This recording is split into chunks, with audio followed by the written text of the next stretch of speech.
Toasty? Here. Trustee Rios? Here. Trustee Martinez? Here. Trustee Grist? Here. And I'm Kim O'Connor, I'm here as well. And we will convene to close session. Public comment. Any public comments? None. Okay. I make a motion to convene the closed session. I'll second. And Trustee Toasty? Aye. Trustee Rios? Aye. Trustee Martinez? Aye. Trustee Grist? Aye. And I'm an aye as well. We'll go to closed session. Thank you.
board meeting of the Hollister School District into session. It is March the 25th, 2025, and we're calling the meeting to order at 6:08 p.m.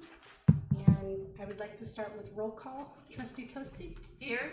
Trustee Rios? Here. Trustee Martinez? Here. Trustee Grist? Here. And I'm here. All board members are present. So do we have any public comments from closed session that we're going to share? We had no public comments for closed session. No, you have an announcement. Okay, and then we convened to closed session, and we're calling the meeting back to order, and we'd like to stand for the flag salute.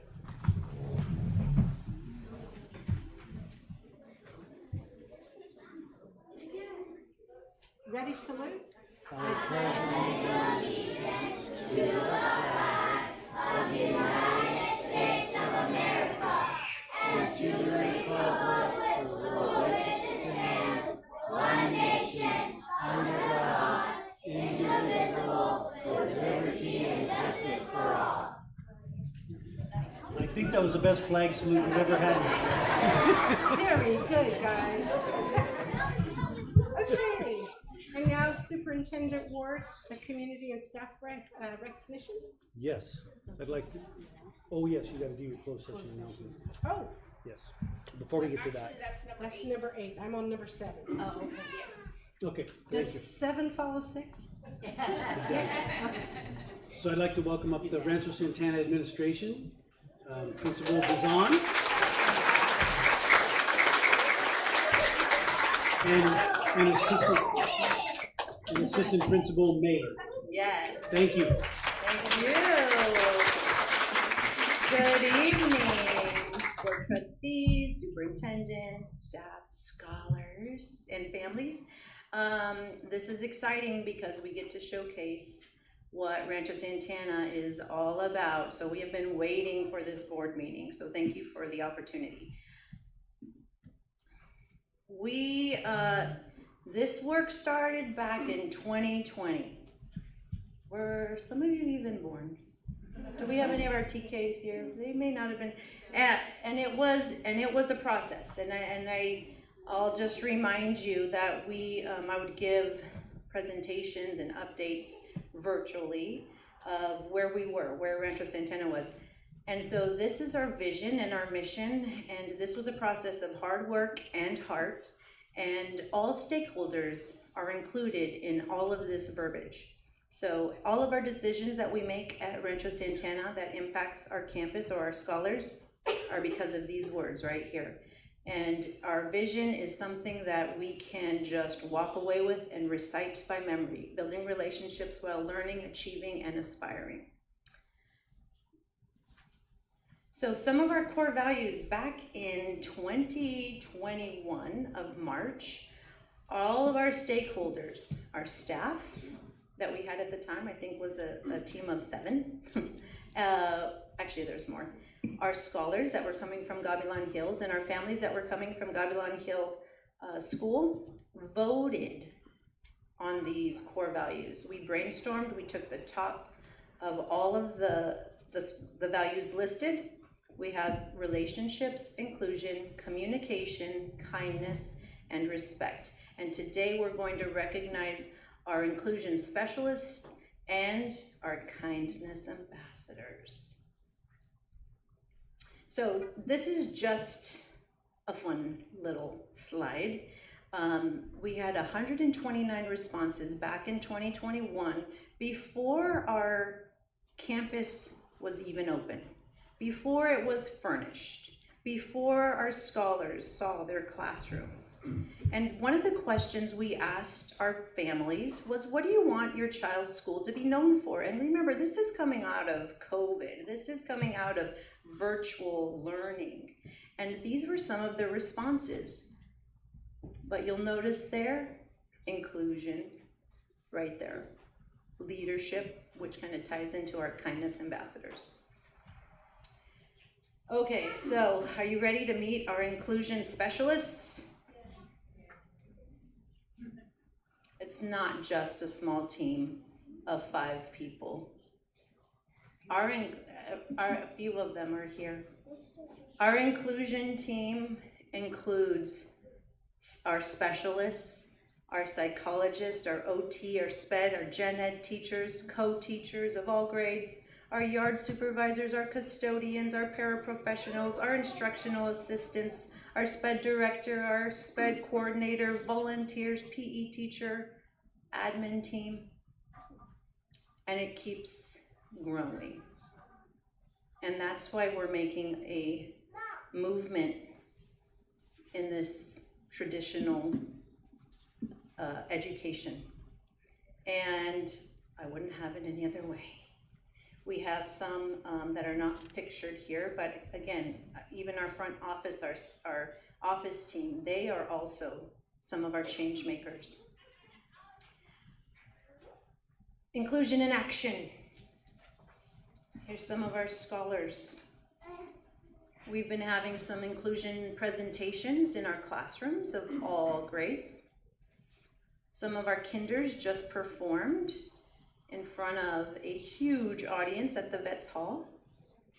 Put on a dance. We have some really great dancers. We have scholars that are just being kind and sitting with one another at the tables, lunch tables. These are just some snapshots of our inclusion in action.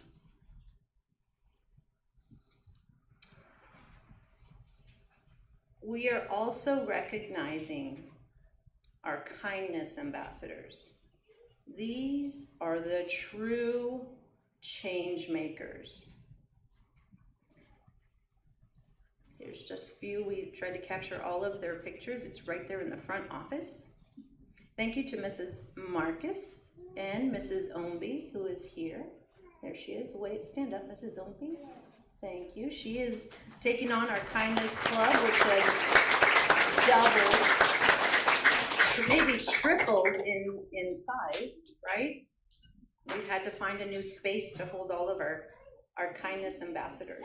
And so tonight we want to recognize, we just want you to know that our inclusion specialists, we always want to give them kudos publicly when we can at any opportunity.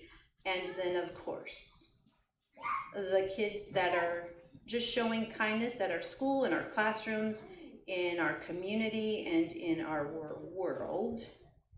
These are the kids that are actually making inclusion just seem so easy. And so tonight, scholars, are you ready, Wildcats? I was like, please let just 5 kids show up. Let's get 5. They showed up, so thank you, families. So Wildcats, go ahead. If you, my kindness ambassadors, do you mind standing? We're gonna recognize you in front of everyone. Go ahead and stand up. We have some certificates for you.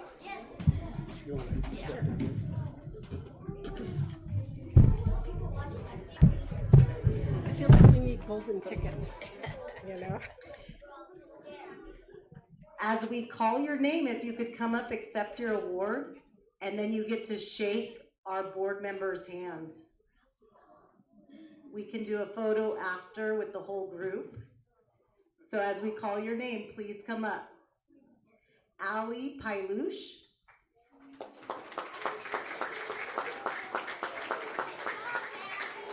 Angelique Angel Sosa. Anthony Cole Barajas. Felix Barosa Martinez. Bella Luna. Luna Carrillo. Ella Nguyen. Katie Nguyen. Nathaniel Benavides. Tristan Bautista. Valeria Martinez Barosa. Brinley Burbank. Lucas Calasan. Colin Calasan. Callie Cortez. Jen Carlos Angel. Layla Sierra Amaro, Aubrey Sepulveda, Austin Sepulveda, Layla Sepulveda, Come on out, congratulations. and their mom is in the Kindness Club too, Miss Lexi. Andre Sanchez, Aubrey Mejia, Zara Clifford, Zoe Clifford, Brody Acker, Emery Hurtado, Sienna Acker, Zoe Perales, Andrew Garcia, Eli Sandoval, and Lily Osuno.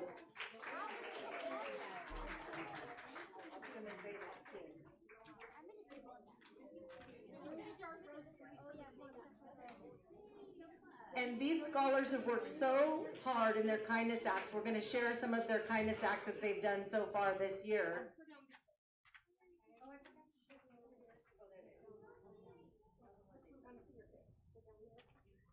Now, good photo op. This is only half of the club, believe it or not. Oh my.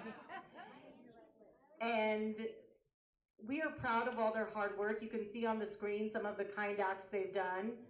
They have made placemats and on a different occasion bookmarks for our senior citizens in the community.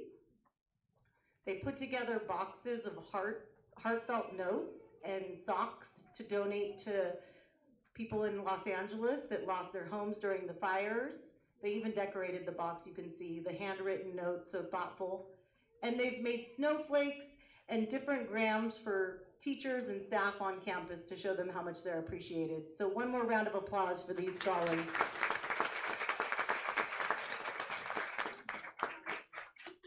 Do you want a picture? Sure. Oh, yeah.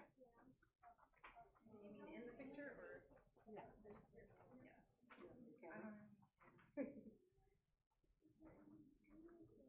And they definitely show our core values of inclusion, kindness, respect, communication, and yes.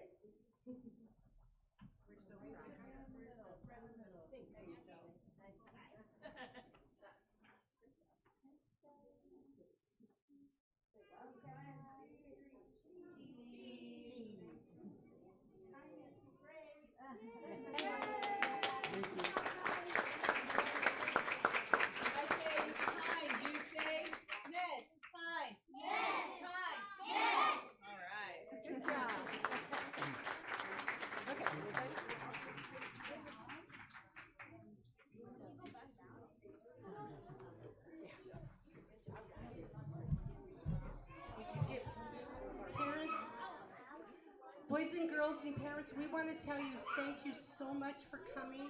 You don't need to stay for the rest of the board meeting. You are welcome to stay, but you don't have to stay. So parents, if you want to go ahead and go now, that would be fine. If you want to. Our scholars are giving you each a little pin with our core values and our motto, be safe, be brave, be loving. Thank you. Thank you.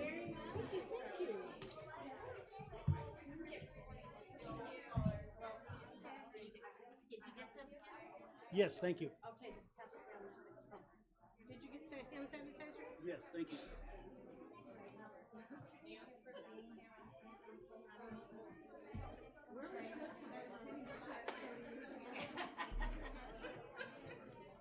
This is pretty cool. I know. It's a nice pen. Thank you. I put my kid.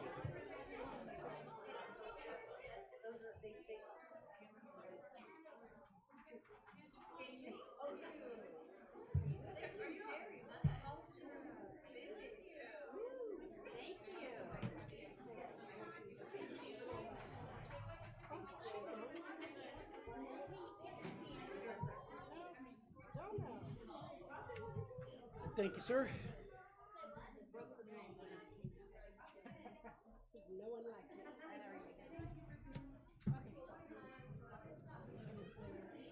Yeah, Give him a sec.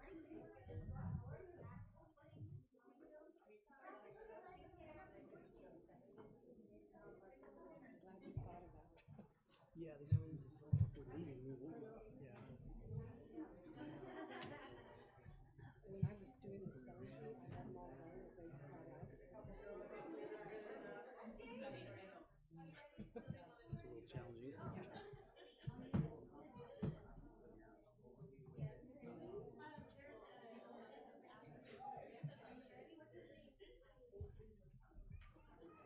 Okay, we're gonna move on to agenda item number 8.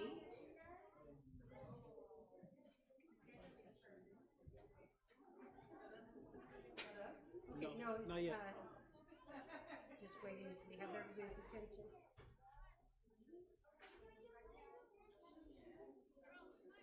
Okay, closed session announcements. The district resolved closed session issues and will not need to go back into closed session, which is agenda item number 19. And then there's another announcement from closed session, and that is the board considered a claim against the district, but voted to deny the claim. So we're going to move on now to agenda item number 9, and I would need a motion to approve the agenda. I'll make a motion to approve the agenda. I'll second. Roll call, trustee Toasty, Aye. trustee Rios, Aye. trustee Martinez, Aye. trustee Grist, Aye. and I'm an aye as well. Okay, number 10, do we have any public comments? Clerk Grist. We have one, Kelly Rowland.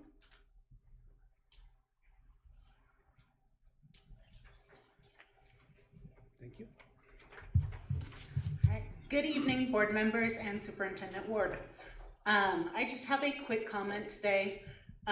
In January at the board meeting, myself and several of the other teachers were quite thrilled to have Trustee Grist request for the San Benito County Math Initiative and math coaches to be put on a future agenda. We were also happy that Trustee Grist and Trustee Rios brought some February conversations around to SBCMI and math coaches again.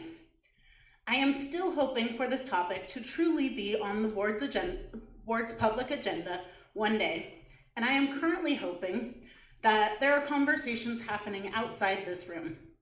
I know that there are concerns about finding a sustainable funding source, but if math is truly an area of focus in this district, as I keep hearing it be called, then fully supporting SBCMI and funding math coaches are the next logical steps. Thank you. Thank you. Okay, we're going to move on to agenda item number 11, and that would be reports. And the first report is about Hollister halftime. Good evening, Board of Trustees. I'm Coordinator Jill Cameron, and this is Stacy Bonera, thank you for having us. Thank you. We wanted to report out on our first annual Hollister Halftime Community Connections. So several of you were able to join us on that Saturday, back on February 1st, and we wanted to give you a little bit of an update on some of the things that happened on that Saturday. So we had about 57 adults who were parents, guardians, caregivers that attended and went to workshops as well. And then we had 39 students who also attended. We had 9 workshops for students and for adults as well. So we had a total of 18 workshops that were provided that day. We had 10 student volunteers, so it was quite the team that came together to put this event on, and I probably should have started with that, where it was kind of born in Ed Services back in September, where we started to talk about really coming together as a district and getting to know our community resources, and how do we bring all those together and provide some services and some information to both our students and adults in a day that we can all come together and celebrate. So, and then many departments within our district that came together to assist. We'll go more into that in a second. But we had 10 student volunteers, so Ms. Benura had reached out to the high school and our middle schools to tap into their ASB and AVID students who came and assisted the day before to set up the facility, and then the day of to just do about anything that needed to be done. Pictures, escorting students and adults to their workshops, breaking things down at the end and cleaning up. There was a lot of moving parts to our conference that day. And then we had 18 of our own employees who were there, the Ed Services team, food services, IT was there as well. They helped prep the day before as well. We had facilities managers who were there, nutrition, leading up to it, the day of. Yeah, a lot of employees and a lot of people coming together to put that all together. Like I mentioned, we had a total of 18 workshops, and we had 17 vendors who were there, some of which did workshops that day, and then also were around at the end for tabling for students and parents to come and visit and get more information. And then we had a lot of raffle items, a lot of great donations from the community. Our own employees also donated items as well. So that was, I think it took us about an hour? About an hour to probably get through all the raffle items at the end of the conference to give out to the students and the parents.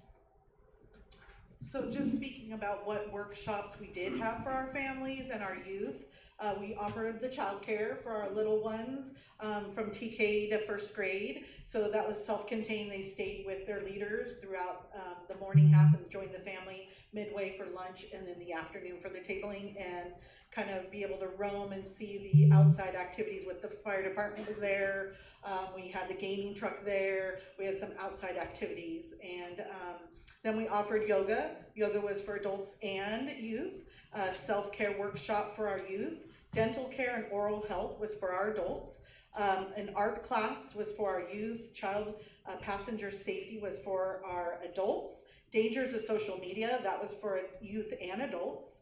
YFit came and did multiple sessions for our youth. Gaming truck, like I spoke about a minute ago, is for our youth. Healthy relationships, that was for our adults. The science of baking, which was hands-on, they did some granola and tied it to a story. That was for our youth. Parenting skills was for our adults. Self-management was for our youth and our adults. Library resources, which included the bookmobile that joined, so it was educating our families on what the library can do and how they support our community, and then tying it to let's get them a library card and be able to have access to our library, mobile library. And then another big hit was our Explorer program with our youth and our adults. And so it was great to see all of them come. They were in uniform, and then the kids were requesting, they wanted them to see them in all their gear. So you saw him walk multiple times back and forth to get all the necessary items to kind of showcase their whole uniform. So great opportunities out there and sessions for our families and our students. We did do a survey at the end, just kind of getting feedback, and lots of great feedback to kind of move us forward for planning for next year. Some of the other things, Jill already kind of spoke to this, is about, you know, where we started. We started this movement in September with the presenter and our vendor recruitment, the raffle prizes going out to our community and beyond of asking for raffle donations. Looking for our keynote speaker. We wanted to find the right person for the right address and what we were trying to, you know, advertise as the whole child, and that, you know, it starts from the parents and then grows from there into education, and that's what our keynote really highlighted. And then, of course, the entertainment piece, the fun piece of it all. And then, you know, we can't thank Nutrition enough. They really got out there and supported us with breakfast and lunch for everyone that was there, and then included 4 water stations throughout the campus. And then, of course, IT was there to help and support all our classrooms with the technology piece.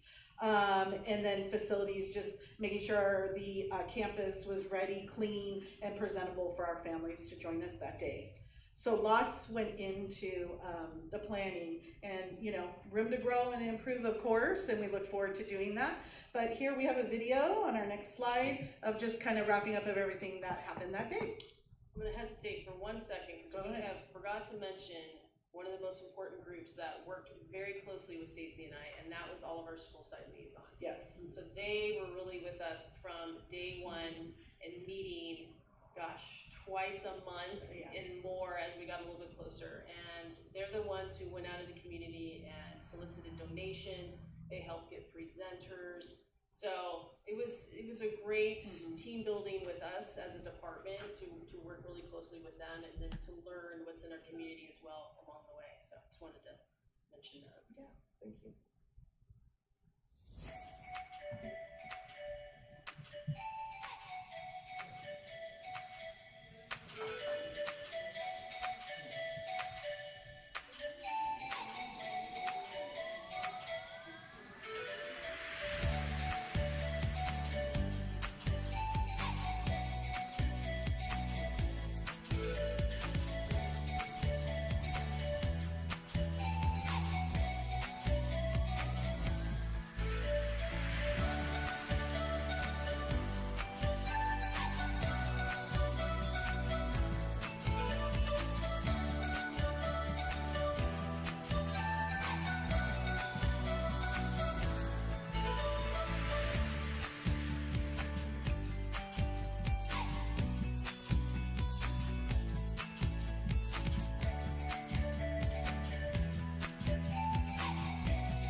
Any questions? Awesome. I do have 2 questions. First off, I was out of town and I was driving home, and it was at the end of the day, and I know the day wasn't very nice. So I think that might have affected some of your turnout. Are you thinking about having it at a different time of the year next year? I think we're definitely open to that conversation. I know there was a few factors that played into the attendance on that day. Yeah. So I think luckily the weather held off. Yeah. It Right, rained, like but it- literally when we closed up shop, but it did look very threatening. Yes, and I was driving home right at that time, and I thought, oh, this has gotta hurt your attendance, yeah. Right. I'm so sorry. Yeah. But I was wondering if you thought about changing it now that you've got a rhythm going and. Yeah, I think the intent was the halftime, halfway through the year, reset, let's keep going, we can get through it. But yeah, we're definitely open. Weather was a huge factor. We kind of went back and forth, and the site where we were gonna do it, a lot of factors came into play. So we're open to having it at a different time of the Well, year. whatever you guys do, it was wonderful. Looking forward to next year. Yeah, thank you. Really good, thank you. Oh, sorry. I was able to attend for, I think, most of it, not quite all of it, and I just thought that it was such a well put together, so I know there was a lot of work that was involved, so thank you both and everybody else for the work that you put into it. But I think that things, parents get involved in going to their own school things. This was a district thing. And for us to get people from all over the district to come to one site for a larger community event, I think is so important for this community in general, but this community especially now. And so I really would love to see, I know it's a lot of work again, but, love to see more of these, where we are welcoming the the community in, you know, we've got 5 community schools, and with some work from all of us, we could be a community district. And I think that would be really fantastic. I agree. Thank you. Good job. All right. Thank you. Okay, so we have on our agenda item number 11B, which is the trimester 2 student performance data. Good evening, Board of Trustees, Superintendent Ward. Thank you so much. I just want to say thank you again to the 2 ladies that put together Hollister Halftime. What amazing. Not a single person left there regretting it, and it was a win for everybody. So looking forward to future work on that. All right, so I'm going to jump into our trimester 2 student performance report. How are our kids doing? We're going to talk about STAR data, which is our local assessments. Last time when I gave the trimester 1 data, we went over CASP information. So, but this is now what has occurred since trimester 1. We're going to talk about STAR, we're going to talk about Zern, we're going to talk about Calvin and our other local data. Just a refresher, this is how our dashboard, our California school dashboard turned out after 2024 assessments and local indicators. The twinkling stars were areas that we were identified for differentiated assistance in previous years. We have turned all of those to yellow and green in the chronic absenteeism, which is a huge success. We also were indicated for differentiated assistance for our homeless, and you can see there that those are also yellow in the absenteeism suspension rate and an orange in academics in one of the academics. Just as a reminder, ELA and math count as 1 indicator. So we are eligible for differentiated assistance when we have red in 2 or more indicators. And so this year, we were eligible for students with disabilities based on the suspension data that's red there, and the ELA math counting as 1. So that's been our focus all year long. We've been working on math with our differentiated assistance, with our SPED and Gen Ed Unite team, and our admin. So let's take a look and see how we are progressing. STAR data. We have our grades K1 take the CBM, and our 2nd through 8th take reading and math in STAR. So here's how the 2nd trimester data is reported. It's obviously not all shiny and encouraging, except for the growth data. So I want to bring your attention to the far right column. This is where current student growth percentile, and we want to have our students progress 1 year's time for 1 year's growth for 1 year's time. If they've been here for a month, we want them to progress for a month. This is what that chart is showing. So 33.3 have high growth. We have 29.1 has typical growth, and then 37.5 has low growth. So over 50% of our students are making growth on or above track. Yes? You know, one of the things that is for our community and for everyone is if we could do longitudinal stuff, because that really shows what we're doing with our children. Is there a way to do that? I think in a couple slides you'll see some longitudinal data. Okay. As far as the growth, is that what you're looking Yeah. for? Okay, yep, actually. By grade, like 2nd, 3rd. By grade level, yeah. Okay. Let's take a look at that next slide. So this slide here shows the typical growth graph. You have it in your packet. That's why I couldn't read it very well. Okay. Okay. Spoiler alert, it's coming. Okay, so we have, this is a graph that is very interesting. It shows it shows the Gen Ed on the top and the SPED students on the bottom. And so what you'll see, obviously, is that the lines very closely mirror one another, which is very interesting.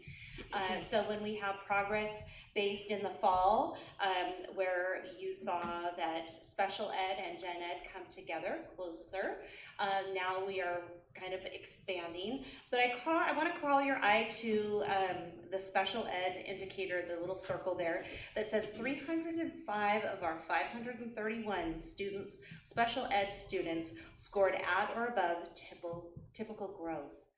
That's great because that means our interventions are working. That means that teachers are paying attention to the right things for the students. It's working. Our admin is supporting our teachers, and students are thriving. So that's really encouraging to me. Yes, I want those two lines to meet, and that's where we're going. But the growth, we have to celebrate the growth, that they are not declining. Our special ed students are not declining. They're keeping quite in pace with our gen ed students. Any questions on that? This is reading. Okay, then we go to math, and we have similar, but a little bit, we have a reduced typical growth there. You see the performance bands, a nice big green 46% on the district benchmark, and then you have 50% at level 1 in state benchmark. But we take a look at our overall growth, and we have 30.5% high growth, 31.7 typical growth. So we have more people growing in math, students growing in math, than we did in reading. That it's a larger number. So we're really excited about that because this is where we want to close that gap and accelerate our students. When we look at the graph here, again, very similar compared to gen ed and special ed. So that's good. We want to keep working to close that, but 55.7% of our SPED students are making at or above typical growth.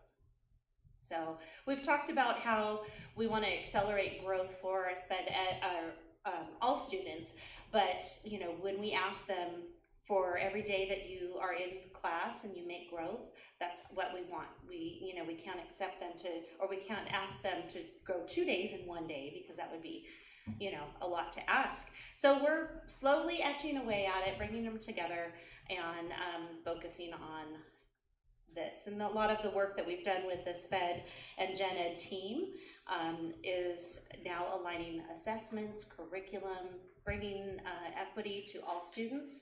And so they have the same playing field, they have the same opportunities, and to excel and demonstrate their mastery. Any questions on this one? Mm-hmm. I just now noticed this in the box. It talks about 294 of 528 students. Does that mean only 528 students in the district, 2nd grade through 8th grade, took the STAR test? There's 528 special ed students. Oh, this is just special That ed. box is just special ed related to that circle. Okay, Yeah, I thought I'd bring that to your attention. Thank you very much. Yep. So 55.7% are making typical growth. I'm very encouraged by that. Okay, and then we go on to the CBM. This is a new assessment that we've just implemented this year. We were using preventing academic failure as an assessment for our early literacy, and we needed something more normed, district and nationally normed. So we've been implementing CBM. It is administered to students one-on-one. It does everything from your ordinals to letter recognition and so on. And this is how our students have scored to date for our trimester 2. We have 44.8% at or above benchmark in reading, and we have 53.7% at or above in math. So that's encouraging that you have a greater math percentage than reading. Hopefully that'll transpose over there through the years, because these are, again, just our kinder and first graders. Occasionally, if we have a 2nd grader that is struggling with the reading for STAR, they may take the CBM, so that may be captured in this as well, but typically it's all of our kinders and first. Any questions? Okay, so we have a supplemental. We're focusing on math because that's why we're eligible for differentiated assistance, where we had more reds in math than ELA on our dashboard. And so we've implemented Zearn, and boy, we've been pushing for a couple years now, and teachers, it's like a wildfire. So I included this slide here. We're really excited to see the correlation between grade 3 has the box around it, where 83.8% of students are participating or taking advantage of Zearn. This is their first CASP year, so it'll be exciting to see how that transposes into the math scores. We're very hopeful in that. And I think teachers, hopefully, are, what I'm hearing is that they're feeling supported with the data. And so what happens is if they have a Great Minds is our publisher for math. If they have a lesson and a student is falling behind, they can assign that in Zearn, so the student has the opportunity to fill in their needs in independent practice. We're also going to be doing implementing Zearn at summer. We'll have teachers assign over the summer and see how the students do for summer, because they have a summer bridge program, and whether they're at summer school or not. So that'll be exciting. We plan to replicate the menu that we offered to parents. Here's our link to Footsteps to Brilliance. Here's the link to Zearn. This is what you do. And so we had really good feedback on that. Parents, I think, felt relieved to have some sort of structure. We recommended reading minutes and all of that. So Zearn will definitely be included in that. Next, we go to Kelvin. This is our social emotional indicator. This is Kelvin Pulse. And so we have the T2 survey was January 21st through the 31st. We have, I don't know if you can see it there, but 75% of our 4th through 8th graders participated, and 100% of those who participated had favorable responses. So that means that they're safe at school, they feel that they have an adult that they can connect with, and they like their school. So that was encouraging.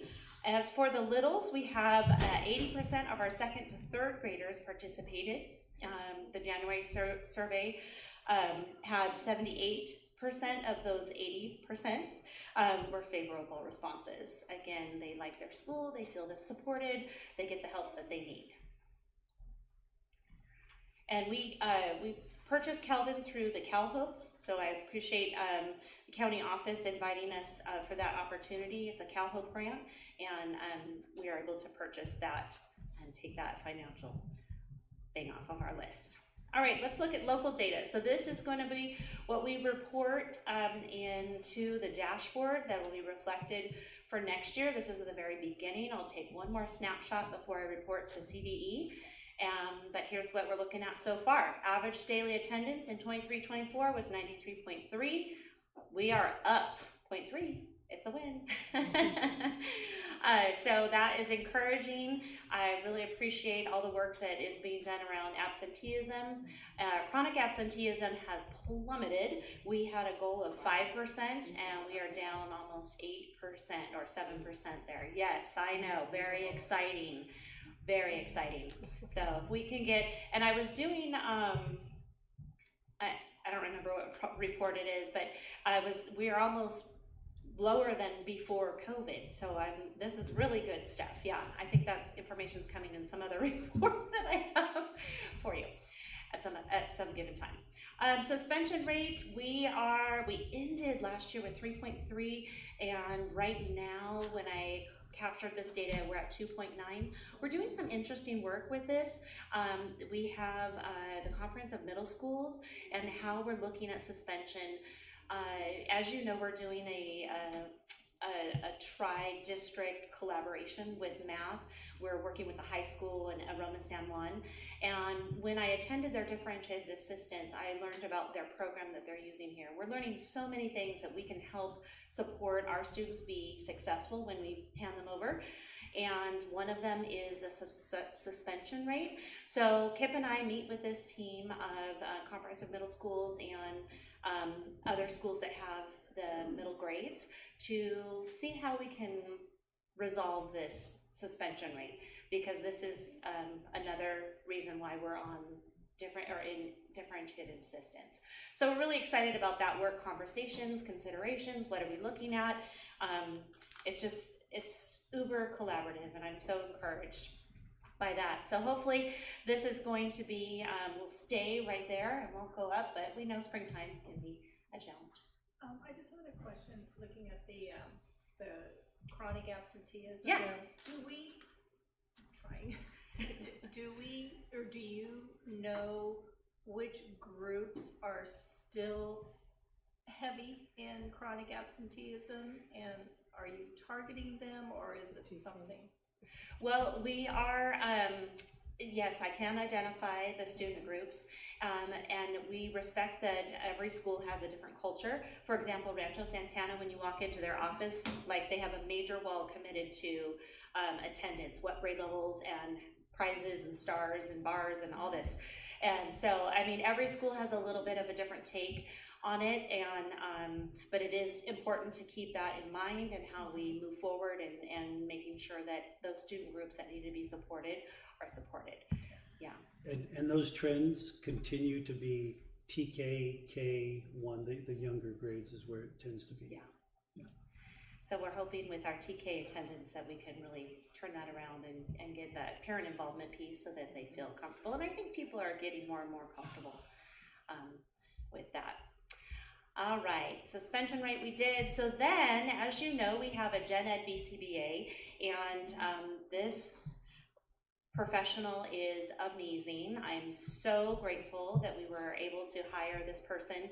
She's basically building our Tier 1 supports for behavior, and participates in our MTSS meetings at every single school, and gives guidance to not only admin but teachers on how to respond to student behavior appropriately, so that de-escalation, zones of regulation, all of these things that are preventative that support students so that they can stay in their learning environment and absorb their lessons and participate with their peers in a productive manner.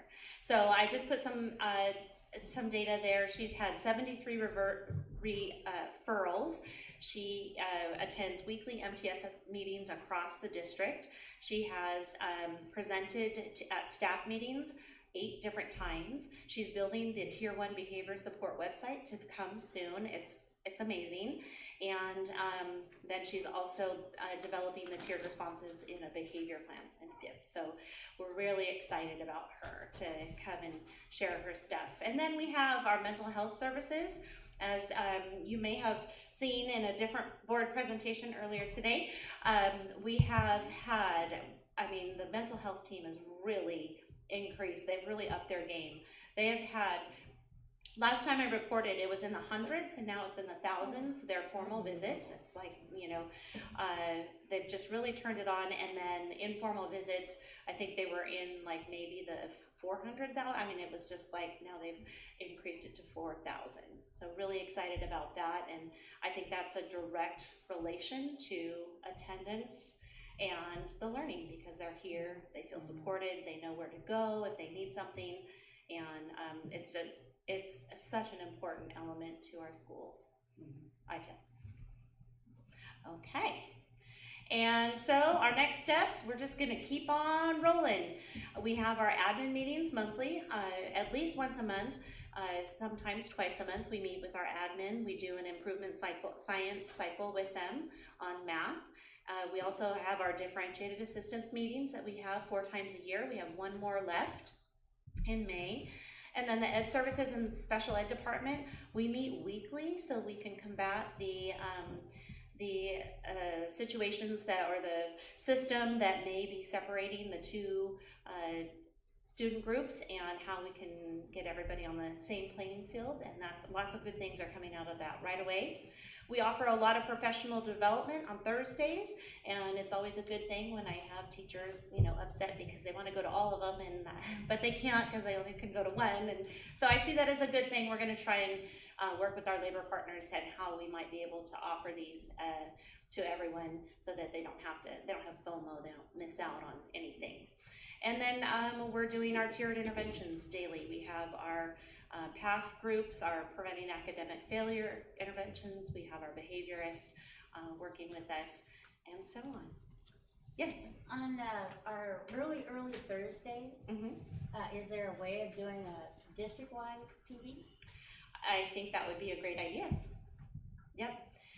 like I said, we'll, in conjunction with our labor partners conversations, you know, it's, I think we're very receptive to what their needs are, I feel, in, you know, in collecting that and listening, and then designing things that work for them. We're really pushing next year into peer-led PDs. We have a lot of talent within. We don't have to hire, we can, you know, I'd rather pay our own people than bring in people from the outside. These are people that they can, you know, their peers can call upon and whatnot. So we're really excited about that, and hopefully we can collaborate with them. Any other questions? Okay, thank you so much. Thank you. Okay, we're gonna move on now to agenda item number 12, the superintendent's report for March. Okay, thank you very much. As always, we're going to start out with, Brandon's going to get that up on the screen there. We're going to start out with looking at enrollment data as of March 24th, which was yesterday. You can see the different sites, and we always talk about, you know, the fact that the sites are growing and the community is growing. I always like to highlight specifically Calaveras and AAA, because they're on there, they're listed as, you know, two different schools, 564 and 153, but we know that it's one campus. So that site is at 714. So that means that we have currently 3 sites that are over 700. So that's 714. And as you can see, Ladd Lane's currently at 782, and HDLA is the big one at 853. So numbers continue to grow. Dr. Myers just talked about the ADA. It's at 93.6%. That is up, and we're continuing that work with the high school on the attendance initiative, sending out mailers. Our parent involvement and attendance liaison, Adelina Bustamante, does a fantastic job of daily contacting families and attending SARB, and having encouraging conversations with families to get them to school, to continue to get them to school. And that puts our current district total at 5985. So we're moving up. Next slide. What I want to spend a few minutes focusing on, and Dr. Myers, again, in her presentation, alluded to it when talking about the Kelvin Pulse survey and the different things. And even, the great students that were here earlier with the Kindness Club, talking about the importance of social emotional learning in the district for students, and then also support for staff.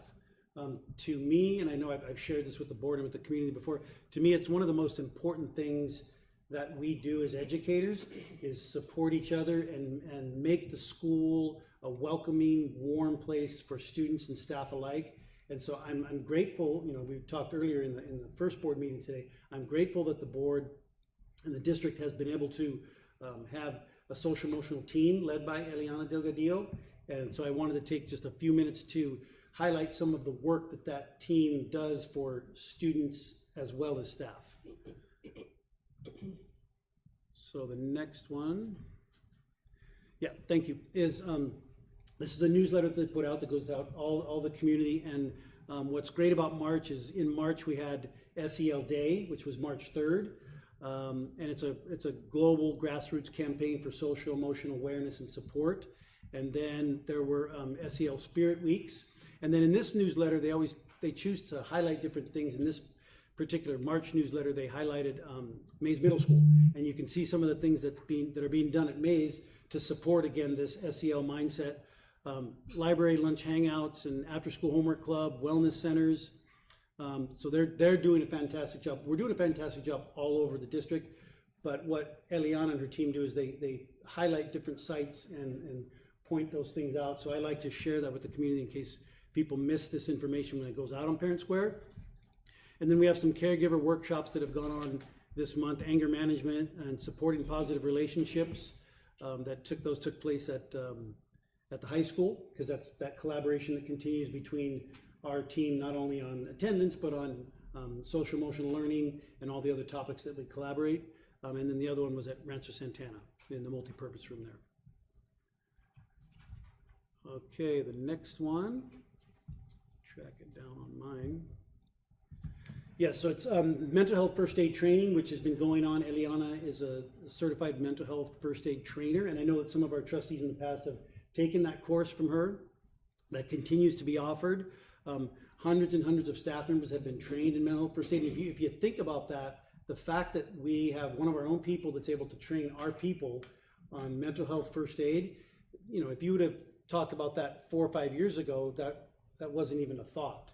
And the fact that we've come this far and that we have these systems in place to train staff, I've taken the training twice. It's extremely valuable, and I know that staff appreciate it because it's always well attended by certificated and classified as well.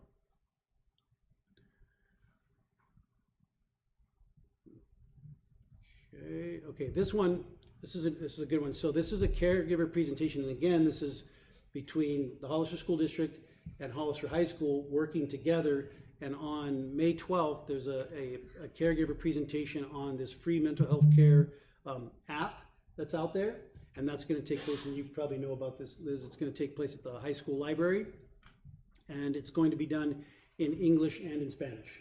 And so we're excited about that. Again, you know, showing the community and staff and team that we are working hand in hand with the high school, and also working to educate community as well as staff.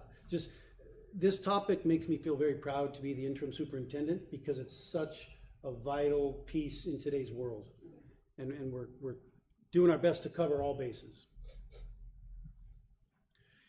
Okay, and then this next flyer is this is for our specifically this year for our classified staff that, again, Eliana has put together. We're going to have it at 2 different school sites at 2 different time slots to talk about suicide prevention awareness. And again, a topic that we wish wasn't so relevant and prevalent today, but it is. And this is a requirement that that's in terms of the guidance that we're given from the state. And so this is something that is taking place. And again, you can see that there it's in late April. So I just wanted to take a few minutes to recognize that team, that effort, to thank the board, to thank staff. Because again, you know, when I was a teacher for many years, and then an assistant principal and a principal, to me, that is the number one thing. Do people feel connected, cared for, heard, loved? And this is part of today's world, is supporting that for staff and community. So thank you. Okay, thank you, Superintendent Ward. Let's move on now to item number 13 on the agenda. Do I have a motion to approve consent items 13A through H? I'll make a motion that we approve consent items A through H. A through H. I second that. Okay, Trustee Toasty, roll call. Aye. Trustee Rios? Aye. Trustee Martinez? Aye. Trustee Grist? Aye. And I'm an aye as well, motion carries. Agenda item 14, approval of board meeting minutes from February 2025. Do I have a motion to approve those minutes? I'll make a motion to approve the board minutes for February 2025. Second. Okay, Trustee Toasty? Aye. Trustee Rios? Aye. Trustee Martinez? Aye. Trustee Grist? Aye. And I'm an aye as well, motion carries. We're moving to agenda item 15. We have discussion and action items A through H. We'll start with A. Aaron's going to take charge of that one, and it's about the Cubit contract for Calaveras. I am. Good evening again, Board of Trustees. So I get to talk construction with everyone tonight, so it's right up my alley here. So I am talking about the Cubes project. We built 3 classrooms, one at Sunny Slope, one at Ladd Lane, and one at Calaveras. And this project began in June of 24 and was completed in January of 25. So just about 6 months or so. So it's a pretty quick project. 3 types of site improvement, conditions, because there was at 3 different locations. So basically I'm going to explain to you the nature of the change orders. Because of the unique in nature aspect of this project, which included the specific type of funding, as well as certain requirements and exceptions that were made from DSA to HSD, DSA being the Department of State Architect, Division of State Architect. I'm explaining these change orders to the board tonight. The goal was to expedite the projects with limited time funds from the Extended Learning Opportunities Program. The project began while DSA was approving the site for certain conditions such as accessibility and future expansion. Because of the funding time sensitivity, there was exception from DSA to start the projects with building approval and for the district to start immediately in the construction process. Each of the change orders consists mostly of the same things for each campus, while also consisting of some other site-related findings during the construction process, which does happen time to time. And I feel it's necessary to explain to the board what an actual change order is, so we have a definition of what it is. A change order is a modification to the original scope that may affect cost or schedule. Essentially, it's an amendment to the contract. So that's what I'm explaining to you, the board this evening, specifically Calaveras, Sunny Slope, and Ladd Lane. Are there any specific questions that I can answer at this time?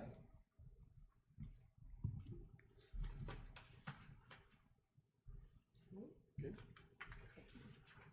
you want me to make a motion to? Are you surprised?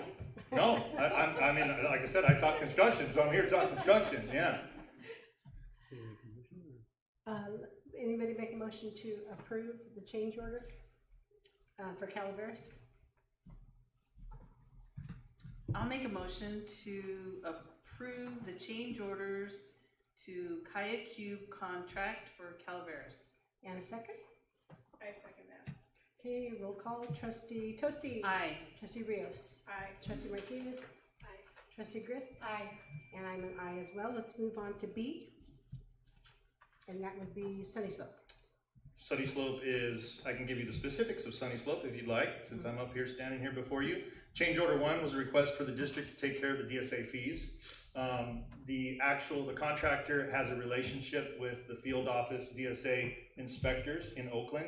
So they were able to expedite that process because of the time sensitivity of the funding.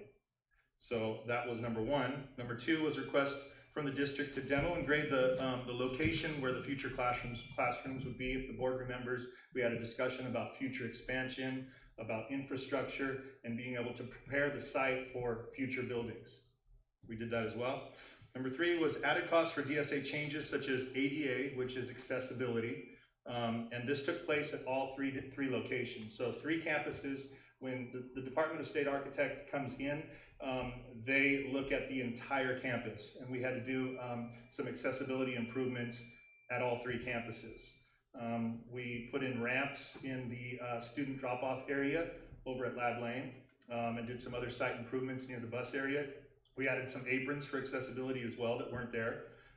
We did some improvements at Sunny Slope as well. Some of the truncated domes had to get moved back in order for accessibility issues to meet those requirements, as well as Calaveras. If we remember at Calaveras, we had to put in a fire access lane on the backside of the campus there in order to give the department access if in case there was an emergency, a fire or something like that.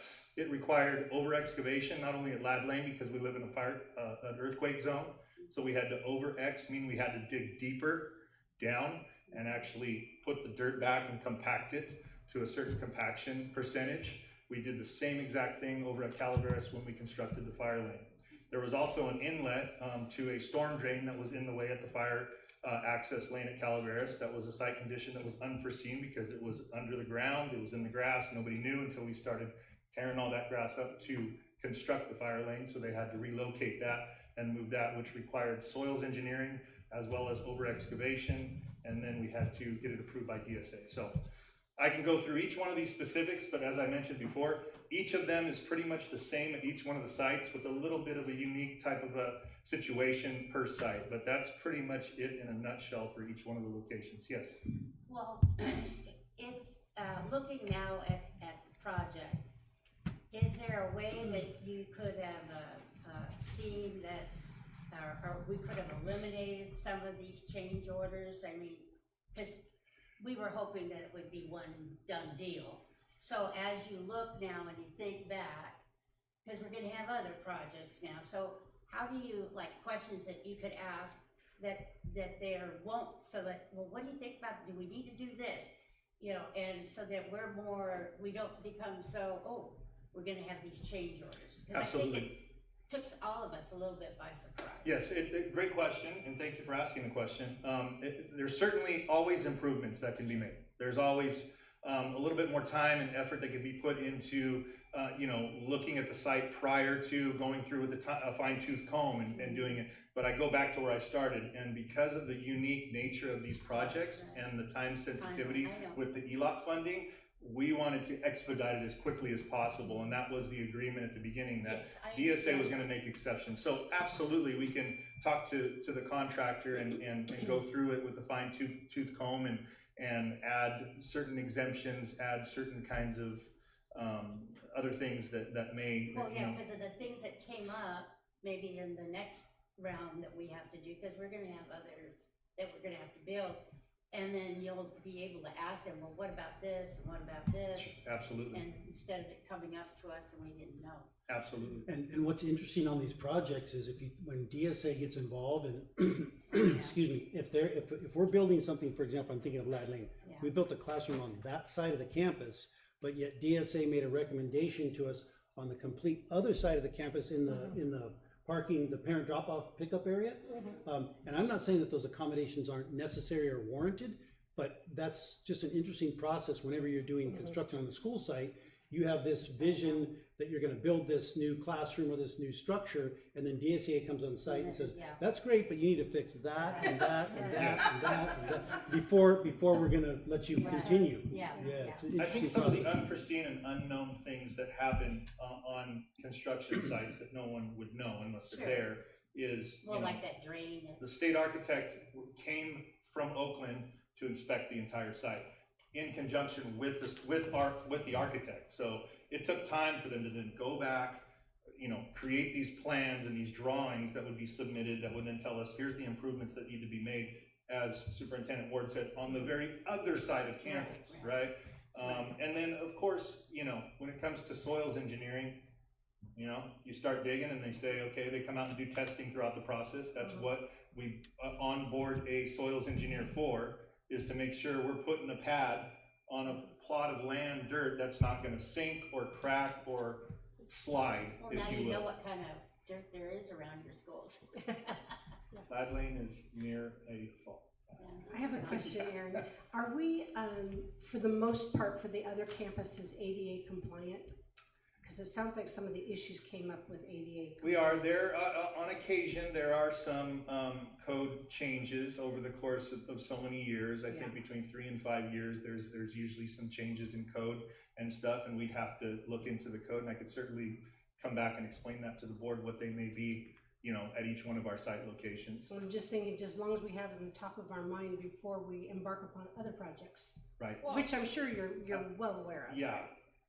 And I am, and I think either way, we wouldn't have known until we knew, right? And so it was one of those kinds of things, and that's how this came to be. But now that we do know some of the things, then we can, now we have that knowledge. Predict. And predict. And we won't have to push to get these things in before we lost the funding. Right. I don't believe you were here, but at the time that Ladding was built, did we not know it was near Ladding? Yes. Are those tests are done? They are, Oh. yeah, they were. I know that was one of my questions. I mean, all of Hollister's pretty close. to Really. And so, I understand, because I had asked a question just as Trustee Grist did about the change orders, and I mean, it's $2 million for these, right? It's a little less than that. 1.9. Maybe a little less than that, but No. I'm not, just a I'm dumb just looking construction at the guy. numbers I'd there. have to refer to. Yeah, I'm just looking at the numbers Okay, right. over here. Yeah. And I would think that no matter how much of a time crunch there was, or who you get for the valuation of our land and so forth, they're gonna know this is earthquake country.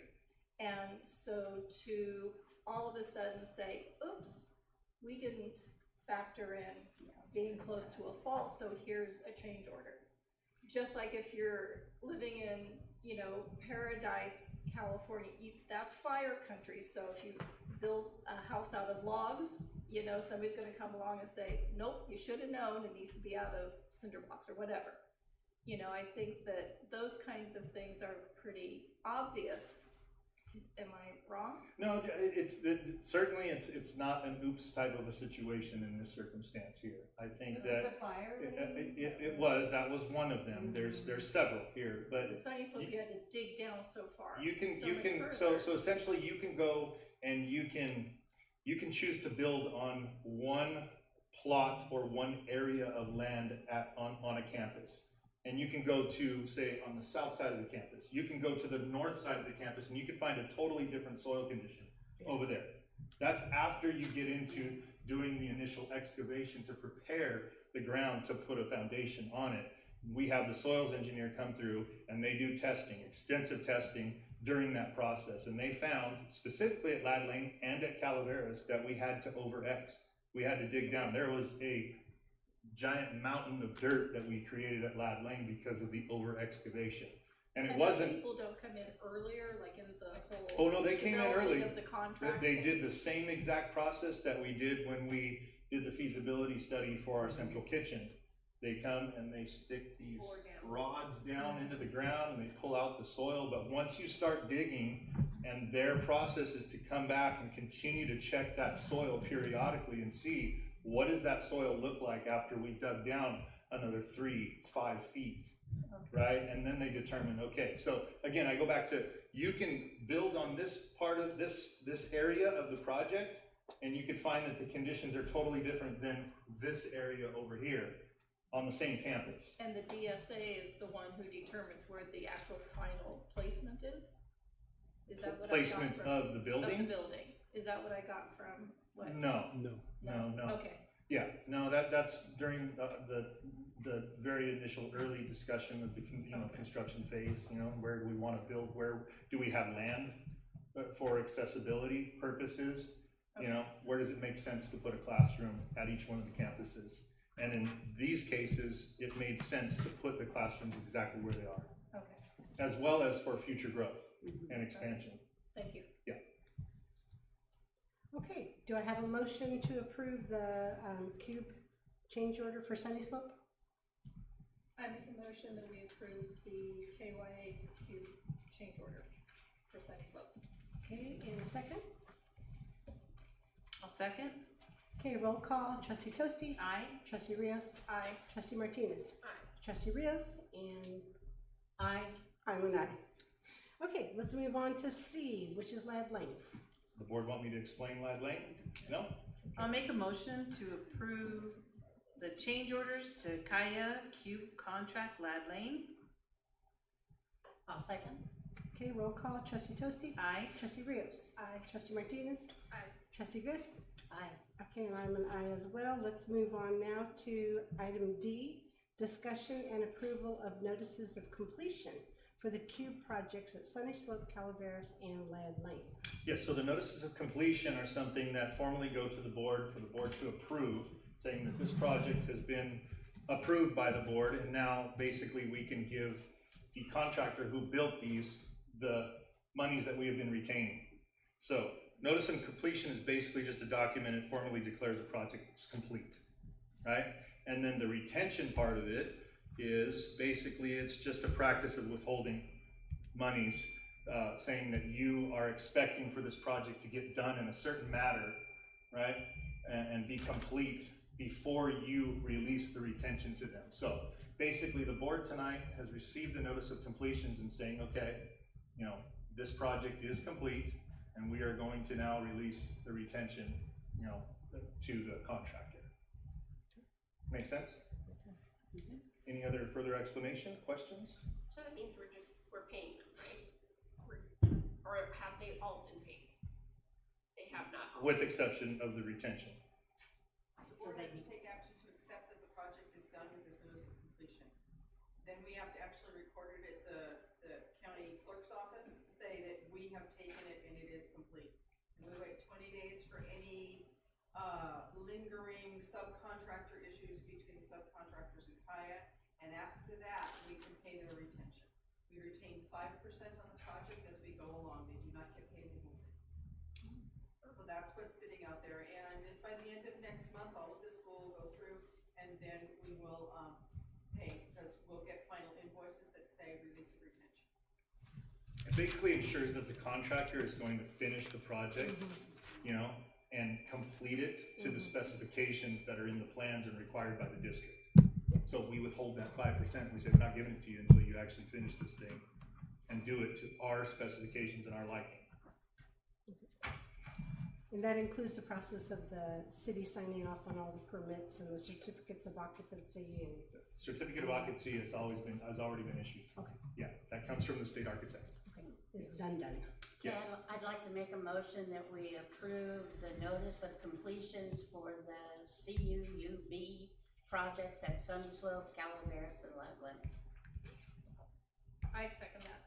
Okay, trustee Toasty, Aye. trustee Rios, Aye. trustee Martinez, Aye. trustee Grist, Aye. and I'm an aye as well. Thank you. Thank you very much. Okay, we're gonna move on now to item E, and that's the discussion and approval of Hollister School District Sunshine Initial Proposal to Hollister Elementary School Teachers Association. Yes, so thank you. This is the district informing the public of the district's intention to, for the 25-26 school year, to, at the negotiating table, negotiate Articles 11 and Articles 13, salary and employee benefits. And we look forward to the negotiation process with HESTA as we move forward in that process. And this is for the 25-26. Correct. Yes. I'll make a motion that we accept the Sunshine to the Hollister Elementary School Teachers Association. I second that. Okay, trustee Toasty, Aye. trustee Rios, Aye. trustee Martinez, Aye. trustee Grist, Aye. and I'm an aye as well. We will move on to item F, discussion and approval of AB 1200, public disclosure of collective bargaining agreement, California School Employees Association, Chapter 625. Thank you, board members. This is one of those required disclosures that we make to the board and the public for the financial impact of the negotiated settlement that we came through with CSEA. Their tentative agreement is attached. It is also a 1.5% increase to the salary schedule, similar to the one that we previously did with HESTA. The financial disclosure is required so that the public knows the burden that the district is taking on financially for this. This agreement also goes back to July 1 of 2024, and it will be paid in July, by July 20th of 2025. Okay, any discussion or questions? No? Okay, do I have a motion to approve? I'll make a motion to approve AB 1200, Public Disclosure of Collective Bargaining Agreement, CSEA, Chapter 625. In a second? Second. Okay, trustee Toasty, Aye. trustee Rios, Aye. trustee Martinez, Aye. trustee Grist, Aye. and I'm an aye as well. Motion carries. Thank you. Moving on to G, discussion and action on memorandum of understanding with CSEA Chapter 625 for the day of mourning for President James E. Carter. Okay, yes, this is an MOU between CSEA Chapter 625 and the Hollister School District regarding a day of mourning for President James E. Carter. The MOU memorializes the agreement between CSEA and HST to provide a floating holiday for all CSEA bargaining unit members employed by the district as of January 5th, 2025, and it is effective through January 30th of 2026. It is recommended that the board approve the MOU as written. Any discussion or questions? Okay, do I have a motion to approve? I make a motion that we approve the MOU with CSEA Chapter 625 for the day of mourning. In a second? I'll second. Okay, trustee Toasty, Aye. trustee Rios, Aye. trustee Martinez, Aye. trustee Grist, Aye. and I'm an aye as well. We'll move on to G, which is, H. Discussion and approval of 2025-2026 Arts Council MOU. Before you, we have the proposal for 25-26 school year for our Arts Council. This is an agreement. We have a partnership, longstanding partnership with them to provide all of our students in the district with visual, multimedia, and mixed arts. And the schedule and the plan proposal is attached. We look forward to continuing their partnership in the 25-26 school year. I'd like to give a little history on this. We started with them in 2019, and I have to tell you, they have been an incredible partner, just an incredible partner. And the leadership of that organization has been top-notch. They deliver what they promise. The kids love it. And I just think that they have done a very, very good job for our community and for our children. It's been amazing. I totally agree with you. With Prop 28 funds, we are obligated to hire our own staff members, but as you may imagine, that's difficult. If you have read the recent feature on Janet Carlin, who we were able to hire as our own art teacher, she's doing an amazing job. And but we just, until we have that staff, we have this nice collaboration with the Arts Council, and I truly appreciate their partnership. Our students, I agree, our students just enjoy everything from ukulele to modeling to dance, everything. It's just amazing. Okay, do I have a motion to approve? Well, I'll make a motion that we accept the MOU with the Arts Council for 25-26. I'll second. Okay, roll call. Trustee Toasty? Aye. Trustee Rios? Aye. Trustee Martinez? Aye. Trustee Grist? Aye. And I'm an aye. Motion carries. Thank you. And now we're moving to agenda item 16, which is board member reports. Trustee Toasty, do you have a board member report? I was able to do a walkthrough, R.O. Hardin and HBS, and it was later in the day, so the students weren't there. So it's kind of nice to just walk around and see the buildings, and had a nice tour through HPS. It's very congested, you know, and they thanked us for allowing them, you know, to be there, HPS. And right now it's a good relationship between the two. They have communication. I think myself is a problem with the traffic, as always. And I hope that's something that the two of us together might be able to improve. But it was a really good walkthrough. I enjoyed it. And a board report, thank you. Board report, Trustee Rios? Yes, on March 6th, I was involved in a Zoom meeting with Assemblyman Rivas's representative for the legislative week. And in that meeting, there were several of us from the Central Coast area, and we talked to her about a number of items. One of the big ones is trying to protect Proposition 98 guarantee. Evidently, the governor is trying to do a $1.6 billion Take back. move around, and we also urged him to vote for fully funding the COLA. We urged him to vote to protect LEA solvency, which is, let me double check here, is for supports and assistance to the local education areas.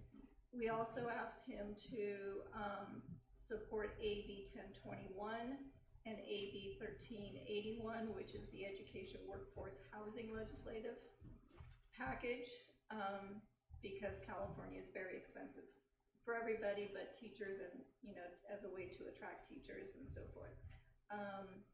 We also urged him to support AB 1111, which is extending the zero emission school bus purchase mandate, and also to support AB 1224, which would increase substitute teachers, workability to 60 days instead of 30 days, suggesting that that is what's best for students for the continuity, and also to oppose Senate Bill 494, which is looking to reduce school district and county boards' authority. So it was an interesting meeting. Thank you. Trustee Martinez, any board report? Similar, the Zoom meeting with Senator Laird, and then the following day on another Zoom meeting with Speaker Rivas. Similar topics. I think it's important with all of the changes that are being proposed that we really stay connected with our representatives and really give them the impacts of what's happening, not just locally, but, you know, statewide and nationally. So any opportunity that I think we have as board members to you know, listen and or get information or advocate, I think it's our responsibility to do that. Thank you. I've been active with letter writing since my situation has occurred. So I've been letter writing the federal officials, first about the Social Security windfall, because they gave those of us that are retired, we received our money, but no explanation of how it came about. And so I, in fact, even spoke with Zoe Lawford's office about it. I'm still waiting I finally got a piece of paper yesterday, but no details on how they figured out my amount. I've also been working with I've said several things now about the Department of Education for new federal, and then I've also been sending quite a bit to our local legislators about how they're going to protect us in special ed, that kind of out. So I've been hitting them and been writing. So. Good, thank you. I went to HPS yesterday. They invited me to take a tour. I was impressed with how well the children were on task. They have like 3 adults in the classrooms, and they're broken into small groups, and the kids were doing really good. They were on task. I was surprised to find out that they have 19% special ed, which is higher than ours. They have a full inclusion model, which I'd like to learn more about. But I do agree with you, Kathy, that they're really crowded. But you know, the kids were on task, and the staff was very positive, so it was a good tour. And I am, like the rest of you, reading and watching the news and reading everything I can get my hands on to find out what's coming down the pipes. I mean, who knows what's really going to happen. Right. Yeah. Okay. That's the end of our board member reports. Do we have anybody who says that they have a future agenda item? Should we eliminate some of the that is on our list? Kim had sent us. I put notes in the comment section as to the ones that I could speak to. So. Do you want to go through those, or? Yeah. Because again, I think if it's relevant to, or if it's already been completed. Right, because these are old, some of them are old. Yeah, the first ones are October 24th, 2023. And I know it was between you and I who had brought it, update on the charter school. And that was something that I think. They're coming next month. Right. Yes. Right. I think did I put that on the? You just, so I know because the date of it was October 24th, 2023, that it really just like seemed, I don't. No, this was the list that Erica had started with the board. And so I didn't want to do away with that list, so I just, I'm gonna add to that list. So that one, we're still pending April 2025 board meeting, right? We're gonna be getting something. The Prop 39 renewal is happening in April. Right. Yes. But we're having a board board discussion on that, right? They told me they were coming to present next month. They're coming in April to present, yes. And that'll be the opportunity to ask questions and, Great. but what, are you looking for something different? Or like, Well, are they gonna find a new house? You can ask them that, Jan, when they come. Make a discussion. Not trying to make a discussion. Not a discussion, Because just, it's can't, Yeah. what our goal right now is to, what do we want as future agenda items? Well, I mean, that one's coming up, so. Yeah, Yeah. and I wasn't sure what our plans were. Okay. When it came to the renewal time. right. Do you Do we have the have- list? You have the list there? I do have the list, I just added 2025, so it was a That's little good, bit I more see clear, that, yeah. okay? Well, do we have will we have our data from the demographers to, and maybe that should be a private conversation you have. Okay, Forget it. all right.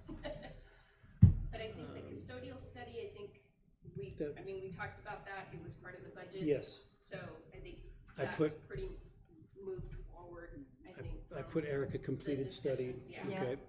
So that's good.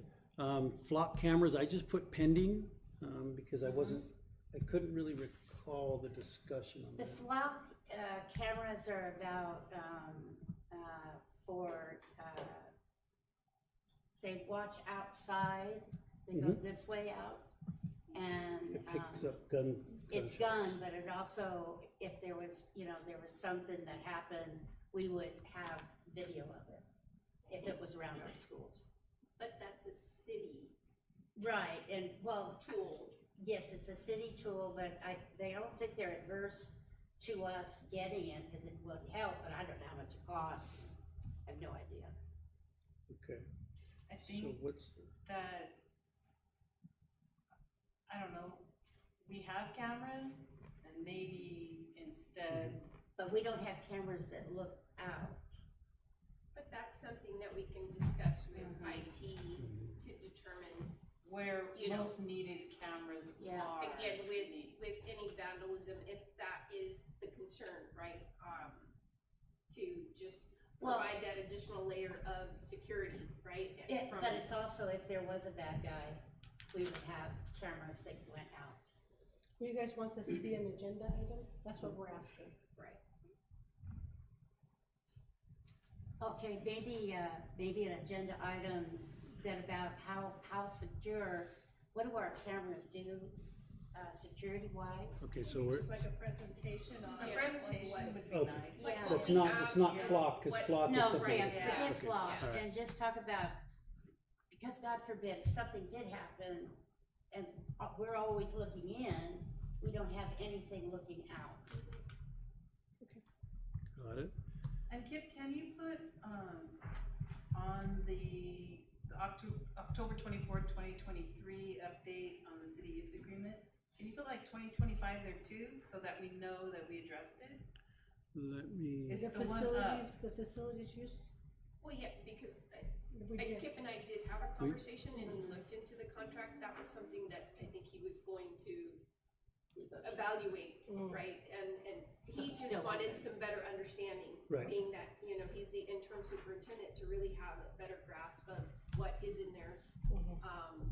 and what, maybe perhaps cleaning some, or looking to see Mhm. where we can reinforce some things. right, so would the board like me to just continue that behind the scenes and then at Be able to a, come back at with a a further report? date? Yeah. Okay, so I'll add to it, more info. You're talking about the city recreation park department? Yes, and the impact that it has. Big time. Yeah. Okay, Oh, that's good. More info. and then, what else we see on there? I think the staffing needs regarding mental health services, Mhm. that's something you had brought. Do you still feel that needs to be addressed, Jan? I think that, I get the impression that we're okay, but if the staff feels we need more, I Yeah. mean, Yeah, there has been discussion about one more FTE, the well, desire that, to so look that at should be that. a cabinet decision. We've had those discussions. So I don't think that's really an agenda item. I don't either. Right. Okay. I agree. That's So I'm an gonna remove internal that one. decision. Yeah. Yeah, Thank but that, what I would do is, so give yourself a reminder that that's something that the board would like you to see if it's possible. Yes. And we will do that, okay? Anything else? Next item is facility needs, and then if you had FPM agreement. Yep, facility master plan. Okay. Yes, that's already in the works now. And that is, Yes. yes. Okay, Sorry, I should have spelled that out. I knew what it meant. For me, FPM is Federal Program Monitor. Yes. I think Yes. for Colleen as well and Beth, yeah. It's almost a four-letter Yeah. word. Almost.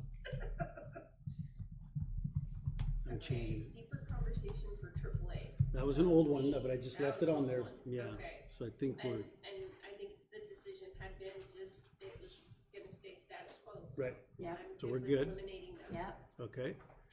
I'll take that one. And then this one, the lighted sandwich signs purchase. That Oh, we was- were worried about as going into Mays to parent meetings at the library, you can't even see that sidewalk. But the lighting that they're gonna put up will take care of that. Okay, so we can remove that one, sandwich boards. And then the last one is a safety film for glass, bullet resistant glass. I don't know if that we need, I guess we should have a presentation on, for safety and maybe that goes with the cameras. But, we are gonna have to look at investing in it, don't we? I would think. Yes. I would like to. Where, babe? Which ones are you, what schools are you talking? Well, I typically, would think any glass that the children and office or someone could, From the outside. from the outside, could hit, and what the cost of the film would be. Well, I had asked actually that specific when we were redoing Rancho and the office, the glass and, it's right by the street. It's Right. pretty easily accessible, right, Yeah. to do a drive-by. And that was my concern, right? Could we put bulletproof glass, and the expense was astronomical. Well, now they have a film of some kind that does. yes, they do. Some districts have gone to that. It's not called, it's bullet resistant, so they don't call it bulletproof. But I've seen some videos on it. But would the board like it to be, this to be rolled into an overall safety Yes. presentation? Yeah. Okay. I think so. As Maybe well with the as, cameras. window coverings. Yes. Oh, For thank you, yes, some of the areas that face out to the street, like the libraries. and, Right. Right, or at least that film that also you can put that, you can't see in, There you go. right? That's Mhm. reflected, and Mhm. so people from the inside can see very clearly out, but Right. nobody can actually see or identify anybody inside. Well, and the other thing is, the locking inside the doors. The locking, The lockbox? Those lock boxes, when you get middle school kids, their big backpacks, it's ridiculous. And so an overall safety. Safety, yeah, Okay, so I have that down, and we will continue to work off of this list. yeah, yeah. Okay. Okay, sounds good. Let's move on now. Well, wait, I haven't, I Okay, have no, no, stuff. no, you have the future agenda items. Oh, goodness, go, Jacob. Well, this one we talked about already, and it would be at the, farmer's market doing a community there are 5 Wednesdays that are free, and I'll be happy to sit with somebody from the district. And I'm sure maybe other board members would like to sit too. It would be an informational booth about our schools, what we offer, just getting out there and meeting and greeting and doing that kind of thing. I'd like to see if it's possible, if we could do it. Obviously, maybe it doesn't have to be an agenda item, but it would be something that would be. Right. And it's not a future agenda item, but it's an announcement and a Well, we're trying, it beats conversation. the LCAP, see, that it beats the LCAP, but that's why I put it as an agenda item, because it's part of the LCAP and community outreach. So that's why I don't know, Okay. you have to. we have to prove what we're doing, so. Sure, so I think that that would be a situation where we could work with the HR department to put together information that we think would be, if the board is in agreement with, on this process, that would be important to share with the community at something like a farmer's market. And then it would just have to be, the discussion would have to be around manning it, right? I Right, think we have there's to how move on many it right away. How many 'cause are there? There's 5 Wednesdays That are free. that are free. Otherwise you have to pay, it's like Yeah, 40 bucks. we're not gonna pay, no, It's we more just want expensive. 5 free. There you go. Okay, And then, your upcoming, presentation that you had mentioned in April, you said that was gonna be here? oh, the April 10th. Yeah. It's in this boardroom, yes. Okay, my only concern, when we've had events like that the venue isn't gonna be big enough. Because, we are bringing out, and then It's not if center you of want, town either. it's not this, to where we're gonna have staff, if you wanted staff, Mhm. also, I mean, just our staff, and then the public, and then the outside agencies, et cetera. I'm worried that it's not gonna be big enough. It could happen, and I actually. And I really want us to promote it so that people really know and have enough time to plan to attend. Sure. So when I spoke to Superintendent Lamano, she requested that we use this facility because as we discussed it, we didn't come up with any other venues that were, of The main like gym? size. Or a And multi-purpose room. I know that, Because I know that gyms are being utilized for sports, but, Basketball's over. but I think the venue, when we've had big, the only thing I would say about having something like that in a gym is the acoustics tend to be pretty challenging. I mean, I think the sound system that we have in here is It's very good. it's quality. I mean, I can mention it to Crystal. Yeah, see if there's something else I available. know We've already ours, reserved that it this was room. just our migrant families that, because we didn't announce it, only because we kept it word of mouth for all intents and purposes, right, for security. And so it was packed. And The you use venue, the library? we used the library. And we did have staff that went because they also wanted to hear, and it was packed. So, Is there any way, maybe Brandon can answer this, is there any way to put outdoor TVs with speakers? If we had an overflow, could we do an outdoor venue? Yeah. Okay. Maybe that would work. I mean, you could And- get people standing in the parking lot for an hour. Yes, and the intention is, I mean, in my discussions with Superintendent Lamano, the intention is to advertise this and promote this as an informational evening and training for staff. So that's the goal. Right. But I'll certainly, I wrote it down, I'll certainly talk with Crystal about the possibility of a different venue. We're about 2 weeks out. More center of town, because we're kind of out there, so if people are lacking transportation, how are they supposed to get out here? Yeah, it's a good point. Yeah, and maybe Vets Hall holds 600. And if that's the case, I'm just forward thinking, if that is the case, we might have to move the date from April 10th, in order to be able to reserve something. But I'll look into it, yeah. okay, thank you. What's the capacity at Lab Lane multipurpose center?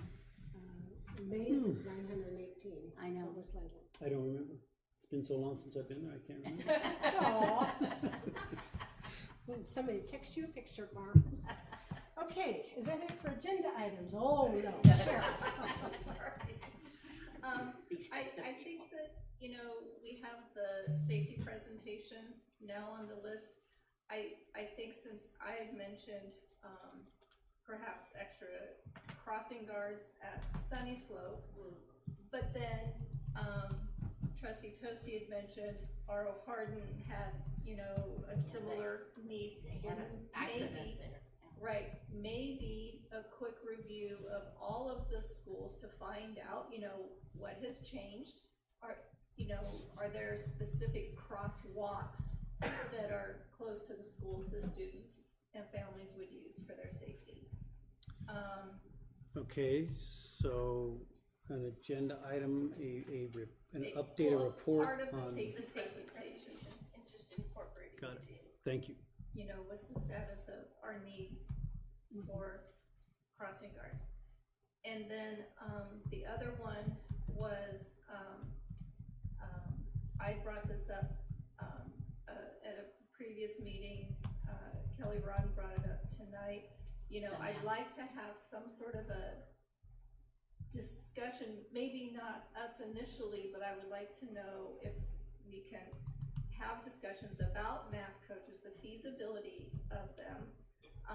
You know, I know it's a financial concern for the district, but if we can talk with HESTA representatives, you know, about what they might be thinking along those lines, because we really, I'd like to see something concrete about helping our students in the area of math.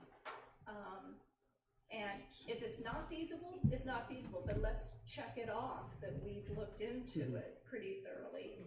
And if it is potentially only one math coach for the district, or 3 or 10, you know, I don't know what the feasibility would be, what the need would be.